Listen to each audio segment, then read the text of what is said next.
네, 안녕하십니까. 깡스클럽 강재훈영입니다.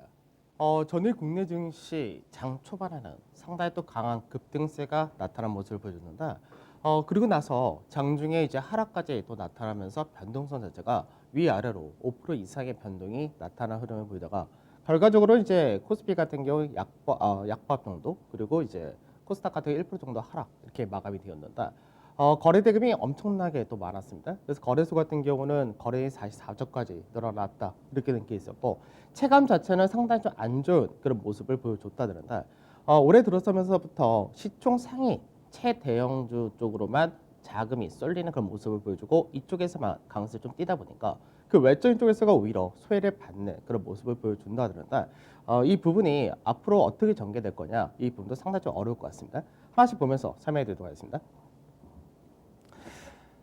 먼저 이제 어제 시장을 좀 보면은, 어제 지수는 장 중에는 3,250, 거의 3,270 근처까지 갔었는데, 그만큼 상당히 강하게 움직였다로 보면 될 것 같습니다. 근데 실제로는 10월달, 작년 10월달인데 10월 말에 저가가 2,270포인트 전후기 때문에 저가 대비해서 1,000포인트 가까이 상승을 했다가 그리고 나서 떨어졌다, 이렇게 봐야 되는데, 우선은 거래 대금이 44조 역시 많았고, 수급적인 부분에서 외인들이 7천억 정도의 매도를 하고, 기관에서가 매도가 3조 7,400억, 어마어마한 물량이 쏟아졌다 됩니다. 그래서 이 물량이 이렇게 쏟아졌는데도 불구하고 지수 자체가 약보합 정도로 끝났다는 얘기는 개인들이 이 물량을 다 받아냈다가 됩니다. 그래서 프로그램 쪽에서도 2조가 넘는 매도가 나왔기 때문에 개인들이 요즘 들어서 열심히 사는 거는 IT, 삼성전자를 중심으로 많이 사고 자동차 쪽을 많이 사는다. 그쪽에서가 시장을 그나마 받쳤다, 이렇게 된 케이스고, 그 외적인 쪽에서는 상당히 하락이 나타난 그런 케이스였습니다. 그다음 선물 시장인데, 선물 쪽에서는 이제 장 마감 이후에 선물에서는 추가적인 반등이 소폭 나타났다 됩니다. 다만 이제 외국인들의 매도는 계속해서 선물 쪽에서 이어진다 되는데, 선물에서가 5,200개가 매도하면서 누적 순 매도가 32,000개까지 확대가 된 그런 모습을 보여줬다 됩니다. 다만 베이시스 같은 경우는 소폭의 강세로 끝났기 때문에 이 베이시스가 유지가 된다면 오늘 프로그램 매수가 유입될 수 있다 정도, 이렇게 보시면 될 것 같고요. 그리고 코스닥 같은 경우는 시장에서 장중에는 3%까지 하락을 하는 모습을 보이다가 이제 1% 정도 하락으로 마감이 되었습니다. 역시 거래 대금이 20조 상당히 많았고, 외국인 같은 경우가 336억 매수를 했고, 기관에서는 900 정도를 매도를 했기 때문에 실제로 외국인과 기관의 수급에서는 크게 나쁘지 않았지만 시장에서 소외를 받는다, 이런 느낌이 좀 강하게 나타나다 보니까 이쪽에서의 개인들 매수세가 좀 약했다, 이렇게 보셔야 되겠죠. 자, 해외 증시 보도록 하죠. 중국 증시도 어제 장중에는 이제 좀 더 하락폭을 키우다가 장 마감은 1% 하락으로 역시 마감이 되었습니다. 그래서 중국 증시도 최근 들어서 꾸준하게 상승을 했었던 그런 부분도 있었고, 이제 중국에서 어제 생산자 물가 지수가 발표되었었는데, 물가 지수가 11개월 연속 하락을 했다라는 부분이 시장에서는 이제 이 디플레이션에 대한 우려가 오히려 불거진 그런 케이스가 되기도 했었고, 그 다음에 중국에서도 코로나 다시금 소폭 확산이 된다라는 부분도 이제 차익 실현 물량이 떨어지는 그런 배경이 되었다 됩니다. 수급적인 부분에선 외국인의 매수가 이어지는 모습을 보여줬지만 단기 차익 실현 성격이 좀 강하게 전개되었습니다. 그 다음 미증시인데, 미증시 같은 경우는 장중에 국내 증시가 나스닥 선물 같은 경우를 0.65% 정도 선방했고, 나스닥 같은 경우 S&P를 0.5% 정도 선방했었는데, 결과적으로는 이제 다우지수 같은 경우 소폭의 하락으로 끝났지만 나스닥이 1% 정도 하락을 하고 S&P가 0.6% 정도 하락을 했다 됩니다. 그래서 왜 하락이 나타났냐, 이 부분인데, 시장에서 지금 현재 앞전에 말씀드렸듯이 특별한 악재성 재료는 없습니다. 다만 시장에서 강하게 올라가다 보니까 차익 실현 욕구가 언제든지 발생될 수 있는데, 이 차익 실현 욕구가 발생될 수 있는 트리거가 어떤 부분이냐, 이게 됩니다.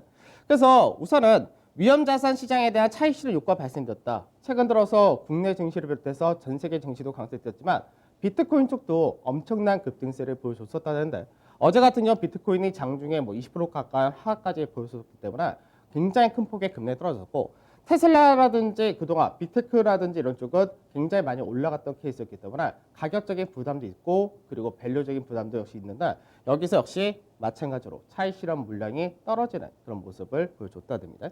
다만 이제 14일 바이든 당선자가 이제 추가적인 부양책을 발표할 것이다 라는 기대가 있기 때문에 이 부분이 시장에서 하락을 제한시켰다, 이렇게 된 케이스고, 결과적으로 이제 업종별 종목별 차별화가 나타났는데, 금융이라든지 반도체 소재 산업재 쪽에서는 전반적으로 강세가 어느 정도 유지가 된 반면 빅테크 중심으로 해서 이제 여행, 카지노 이런 쪽에서는 하락으로 마감이 되었습니다. 변동성 지수는 다시금 24선까지 올라왔다 되고 그 다음에 유가가 강밥 정도 52불선, MSCI 코리아인덱스 같은 경우 0.85% 정도 하락을 했다 되죠. 그 다음에 중요한 것이 환율이다라는 부분을 계속해서 말씀드리는데 달러 인덱스 같은 경우가 90.5선까지 한 0.46% 상승했다가 됩니다.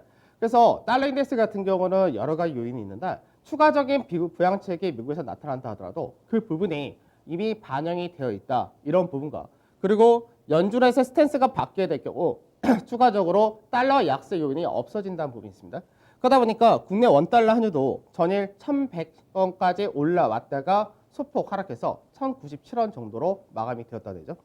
그래서 환율적인 부분에서 변동이 커진다는 이야기는 시장 자체의 변동이 커질 수밖에 없다 이렇게 되는 거고 외국인 입장에서는 환율이 앞으로 추가적인 약세가 더 나타난다 되면 아무래도 차익 실현 욕구가 발생될 수밖에 없다. 이 부분은 동일하다고 보셔야 됩니다.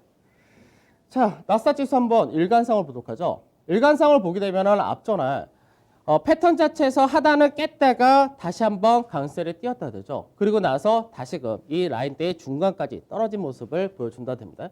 사실 이 패턴은 그렇게 긍정적인 패턴은 아닙니다. 패턴 자체가 결국은 이제 앞전에 첫 번째, 두 번째 정도를 어떻게 지켜낸다 하더라도 그 다음번에 결국은 연장으로 가다가 한 번은 하락이 세게 떨어질 수 있기 때문에 패턴 자체로 볼 때는 나스닥 지수가 그렇게 긍정적이다 이렇게 볼 수는 없고 차익 실현이 떨어질 때 세게 떨어질 것이냐 이 정도의 차이가 있다 될 겁니다.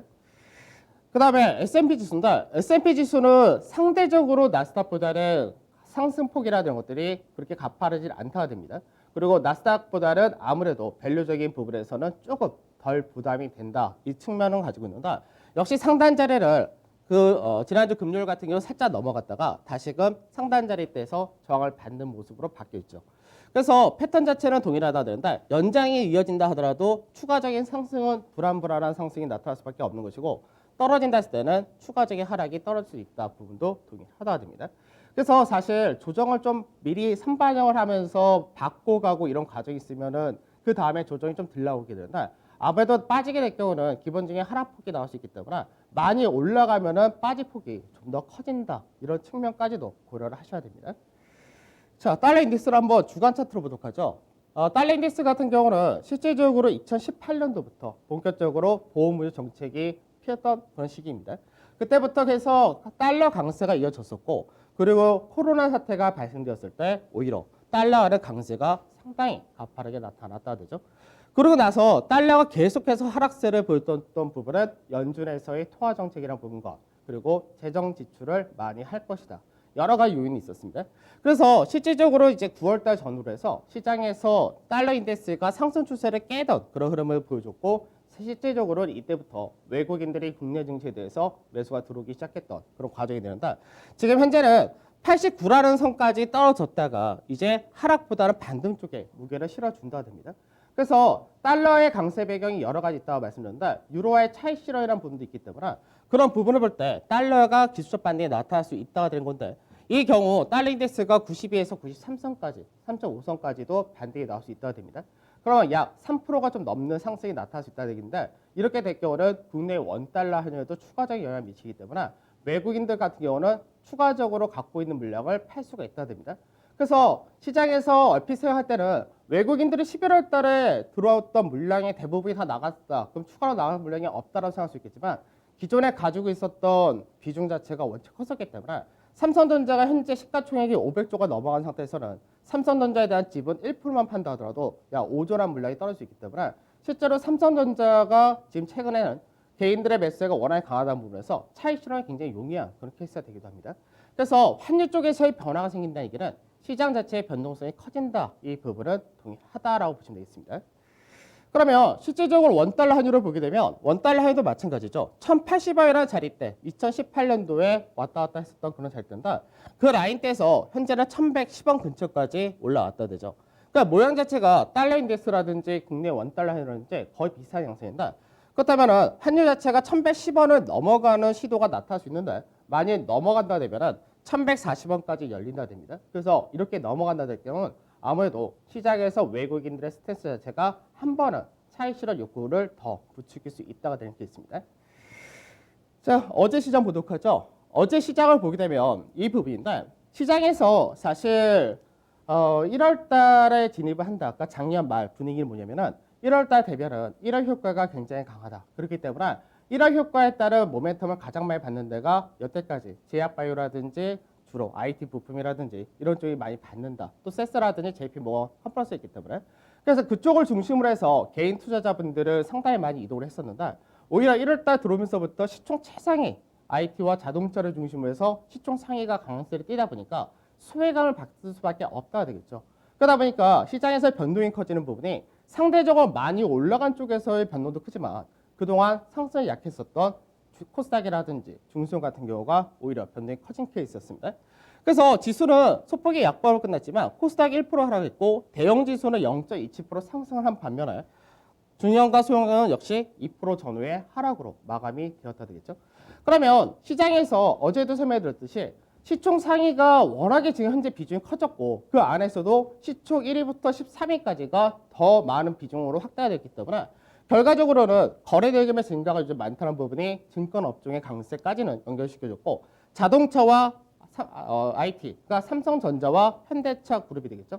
이쪽에서가 강세에 띄워줬다 되다 보니까 이제는 그 외적인 쪽에서 상대적으로 어떻게 되냐? 하락이 굉장히 크게 떨어진 케이스가 됩니다. 그래서 철강이라든지 음식료, 의료 나머지 웬만한 종목들이 평균적으로 2% 전후의 하락을 보여줬다 되겠죠. 그래서 체감 자체가 좋지 못한 시작이 됩니다. 그러니까 즉 시총 최상위 종목을 갖고 있었다면 어제도 좋은 그런 흐름이었지만 그 외적인 쪽은 좋지 못했다 되겠죠. 자, 수급을 간단히 보도록 하죠. 수급을 보게 되면 시장에서 외국인들이 시장에서 차익 실현하는 쪽은 여전히 삼성전자 되겠죠. 그러면 삼성전자 같은 경우 지난주 금요일날 들었던 물량은 말씀드렸듯이 MSCI 리밸런싱에 따른 효과였다 이렇게 보는 것이고 그 외적으로는 이제 매수가 들어온 것이 카카오라든지 LG와 삼성물산 종목별로 들어온다 됩니다. 그래서 인터넷이라든지 게임, 통신, 은행 이런 쪽을 중심으로 해서 종목별로 매수가 강하게 들어온 거는 강하게 들어왔다 되는 거고요.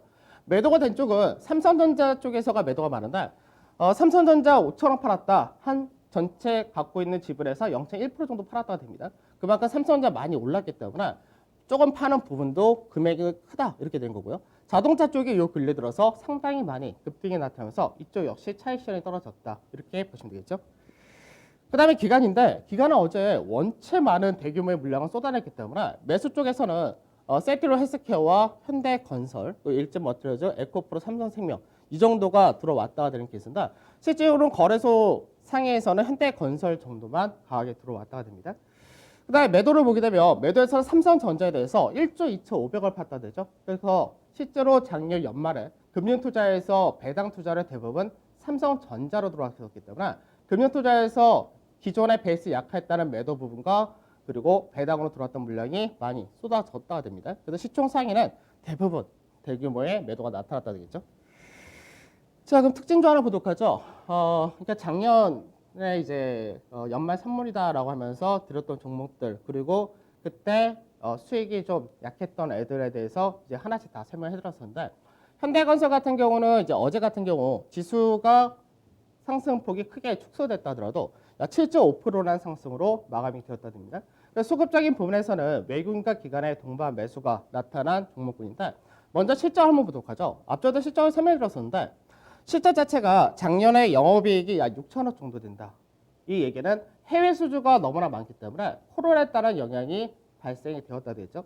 올해 코로나가 완화가 되면은 해외에서 수주가 많고 국내에서 도시 정비라든지 여러 가지 사업이 많기 때문에 올해 실적이 강하게 돌아설 수밖에 없다 이렇게 된 케이스인데 현대건설을 보게 되면 매출 자체가 올해 굉장히 좀 크게 증가를 한다가 되고 영업이익이 8,800억 정도. 그래서 순이익도 최근 들어서는 가장 높은 수준을 나타낸다 이렇게 전망이 됩니다. 그래서 주가 수익비율로 보면 약 10% 정도 되니까 지수 대비해서 약 40% 정도의 할인을 받고 있는 케이스고 자산 가치로 보면 0.63 PBR 정도 되니까 시장 대비해서 여전히 거의 한 50% 정도의 할인을 받고 있다 이렇게 봐도 될 것 같습니다. 그러니까 상당히 저평가됐는데 실적이 돌아간다라는 측면이 있고 차트적인 부분에서 중요 라인들이 이제 올라왔고 매물 하나를 넘어갔다 됩니다. 그래서 현대건설 같은 경우는 이제 45,000원에서 50,000원짜리 여기를 넘어간다면 매물이 그 다음에는 6만 원 이상이 가야지 매물이 나오기 때문에 상승 탄력이 강하게 나올 수 있다 이렇게 되는 건데 그럼 상승 탄력이 나오기 위해서는 트리거가 필요하다고 됩니다. 그럼 그 트리거가 뭐냐? 이 부분인데 최근 들어서 현대차 그룹에 대한 관심이 굉장히 높아졌죠. 아무래도 현대차 그룹이 신사업을 추진하는 것들이 굉장히 많은데 그래서 뭐 애플과 협력에 대한 기대치도 형성되고 그러다 보니까 현대차 그룹의 행보에 대해서 사람들이 다시금 더 주목을 한다고 됩니다. 그러니까 현대차 같은 경우는 지난주 주말에 무슨 얘기를 했냐면 향후 전기차 폐배터리를 어떻게 하려고 할 것이냐 굉장히 많이 쏟아질 수밖에 없는데 이거를 ESS 보급 사업을 통해서 이거를 태양열이라든지 풍력으로 신재생 쪽으로 전환시키겠다 이런 식으로 얘기를 했죠.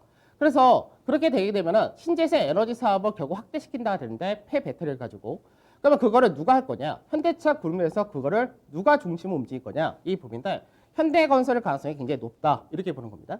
그래서 실제로 작년 23일 날 10월 23일 날 공시 내용 그때도 한번 설명해 드렸었는데 공시 내용을 보게 되면은 향후 신사업을 추진하는데 수소 연료와 해상풍력 등 신재생 에너지 및 친환경 사업을 추진한다.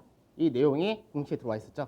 그래서 향후 현대차 그룹이 신재생 에너지 사업에 대한 확대가 들어온다 됐을 때는 현대건설이 그 중심에 설 가능성이 상당히 높다 되는 겁니다. 그래서 시장에서 이런 부분이 향후 실적이 좋고 밸류가 싸고 있는 상태에서 추가적인 새로운 성장 동력이다 모멘텀으로 멀티플을 받게 되면 주가가 상당히 강한 흐름이 가능하다 이렇게 전망이 됩니다. 자, 어제 설명해 드리려고 했던 부분이 이제 코스피 대형지수 주간 기준인데 시장에서 우선은 마디가 두 개가 나왔다. 그러니까 이게 무슨 얘기냐면 박스권에서의 흐름을 앞전에 이 마디를 나타냈었죠. 그래서 이 마디를 나타낼 만큼 실질적으로는 최소 마디는 이 하나의 마디가 됩니다. 그래서 대형지수상으로 이 하나의 마디까지가 우선 기본 마디가 되는데 여기서 추가적인 흐름이 연결되다가 마디가 두 개까지 나온 게 어저께 고가 라인입니다. 그러면 시장에서 이 마디로 계산했을 때는 이 마디 두 개가 어저께 고가를 받는 거고 앞전에 여기서도 잠깐 형성했었던 2018년 초까지 해서 막 박스를 만들었던 이 마디도 하나 있는데 이 마디까지 포함했을 때가 사실은 이 가격이 되겠죠. 그래서 지난주에 이 가격일 때 살짝 넘어갔었는데 그래서 시장에서 제가 봤던 그림에서는 진짜 세게 오버슈팅이 나온다면은 이 정도가 마무리 구간이다라고 보는 건데 어저께 일할 때 찍고 내려왔다 듭니다. 그러면 이번 주에 연준원들의 여러 가지 발언이라든지 연준의 전체적인 스탠스가 바뀔 수 있기 때문에 차실 요구가 발생됐을 때는 약 이번 주까지 11주 상승 현재 케이스가 되기 때문에 그러면은 나중에 조정 여력이 좀 더 길게 연결을 해야 된다듭니다. 근데 어제 시장에서의 변동성을 보게 되면 이번 조정이 편한 조정으로 전개될 가능성은 상당히 낮다 이렇게 보기 때문에 어느 정도 주의를 해야 된다 관점 동일하게 가신 것이 좋을 것 같습니다. 그래서 코스닥 같은 경우를 보게 되면 코스닥은 실제적으로 어제도 마찬가지인데 최근 들어서 작년 연말부터 이제 1월 효과에 대한 기대치로 계속해서 올라왔다가 되죠. 다만 거래소 대비 시총 상위 대비해서 상대적으로 약했다 이렇게 말씀드렸는데 어제 장중에 떨어졌던 자리 때 지지를 받았던 자리 때가 하단 지지 라인과 그리고 작년에 고가 라인 때에서 지지를 받았다 됩니다. 작년 이제 마지막 거래를 빼고 그래서 어느 정도 중요 라인 때에서 지지를 잘 받았다 되는데 여기서 추가적으로 밑자리로 갈 수 있는 모멘텀이 이번 주 세스라든지 JP모건 컨퍼런스에서 나올 수 있느냐 이 부분이 되는 겁니다. 그래서 여기서 새로운 부분이 나타나지 못한다면 역시 추가적인 상승은 좀 제한될 수밖에 없다. 여기까지 보셔야 되겠습니다. 그 다음에 대형주식 이거 예전 거고 잘못 들어갔어요. 바로 전략으로 보도록 하죠. 전략을 보게 되면 이번 주 주요 이벤트가 세스와 JP모건 컨퍼런스가 있는데 여기서 차익 실현 비비가 나타날 수 있다는 거 이 부분 동일하고요. 가장 중요한 것이 환율의 변화라든지 또는 미 연준의 스탠스 변화 이 부분인데 어제 보스턴 총재가 얘기한 부분에서는 어떻게 나오냐면 시장의 경기가 빨리 회복된다 이러면은 금리 인상도 서둘러야 된다 이런 얘기가 나오고 지금 연준에서 예전에 무슨 얘기를 했냐면 추가 부양책을 할 수도 있다라는 얘기를 할 때 항상 전제 조건을 깔았던 것이 재정 정책이 먼저다. 근데 재정 정책이 현재는 펴진 상태이기 때문에 그럼 추가적으로 연준에서는 추가 부양책을 할 거냐 이 부분에 따라서 오히려 자산 매입을 축소할 가능성이 높다라고 약간은 매파적인 성향을 발언을 했기 때문에 이런 부분이 이번 주 연준원들의 발언이 굉장히 많고 파웰 연준장도 발언이 있기 때문에 거기서 시장에서는 연준이 그동안의 스탠스 자체가 약간은 떨어진다. 유동성 축소한 쪽으로 전개될 수 있다. 이렇게 되겠 경우는 차익 실현 욕구 발생이 굉장히 커질 수 있다가 되는 게 있습니다. 그래서 코스피 밴드를 제가 지난주에도 말씀드렸을 때 지수가 어느 정도 윤곽이 안 잡히기 때문에 제가 중립적인 스탠스에서 지수 전망 못한다고 말씀드렸는데 이번 주에 말씀드렸던 부분은 3055에서 3180 이게 중심이고 세게 올라간다면 3210 정도를 봤는데 어제 이 부분을 또 훌쩍 넘어갔다 내려왔습니다. 근데 결국 이제 밑으로 내려서 이 밴드 안에 있는데 밴드 자체가 지금 윗자리보다는 약간 아래쪽에 무게가 더 실린다 되겠죠. 현재 위치에서. 그래서 환율 쪽에서가 유로화가 차익 실현이 나타나고 달러 약세에서 반등으로 나타나고 있는 상태가 되고 있고 연준의 스탠스가 우선은 모두 의원이 아니라 일부 의원이 현재는 약간은 매파적으로 가고 있는 분위기입니다.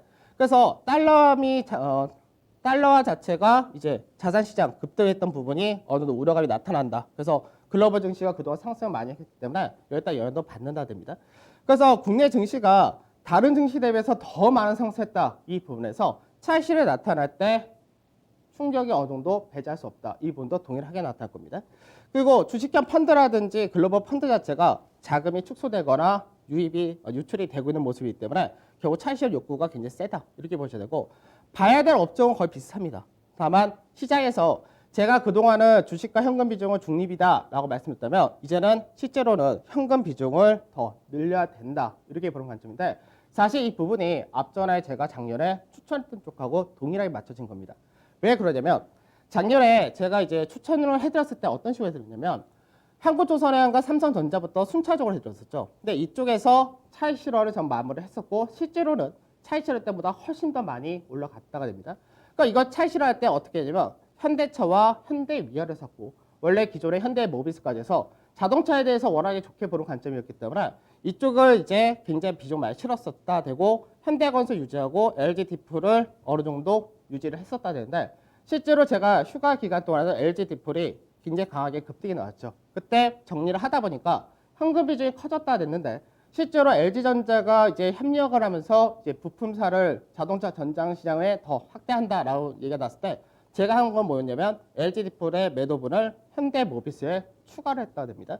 그러고 나서 연말 배당 투자가 들어왔을 때 배당 기준일 때 현대건설이라든지 현대위아, 현대모비스를 배당을 더 받으려고 들어가면서 그래서 비중을 계속해서 반반을 맞춰왔었다가 지난주에 이제 뭐 유튜브에서도 얘기를 해드렸지만 현대위아와 현대모비스까지 다 마무리를 해버렸고 그러고 나서 이제 현대차와 현대건설 정도만 유지를 한다 이렇게 보셔야 되기 때문에 실제로 제가 앞전에 했던 종목군들을 추천할 만큼 매도했던 시점도 다 유튜브에서 말씀 따로 드렸었는데 그래서 실질적으로는 지금 현재 갖고 있는 종목이 굉장히 작습니다. 두세 종목밖에 안 갖고 있기 때문에 자연스럽게 현금이 많아진 그런 케이스가 되겠죠. 그래서 실제로 저도 대형주를 10년 넘게 하고 있지만 대형주가 이렇게 가파르게 올라갔다 굉장히 좋기도 하지만 경계도 가져야 된다는 관점입니다. 항상 최고가에서 판다 이런 생각을 하지도 않습니다. 제가 원했던 수익보다 더 많은 수익이 나왔으면 만족하고 저는 그 다음을 기다린다 이런 관점이기 때문에 시장에서 지금 급하게 움직이지 마시고 시장에서 더 좋은 기회가 분명히 올 겁니다. 그때를 노리는 그런 전략이 좀 필요하다 이렇게 말씀드리도록 하겠습니다.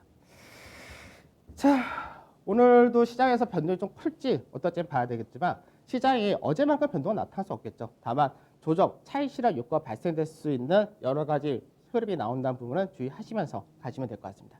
전 내일 차에 뵙도록 하겠습니다. 감사합니다.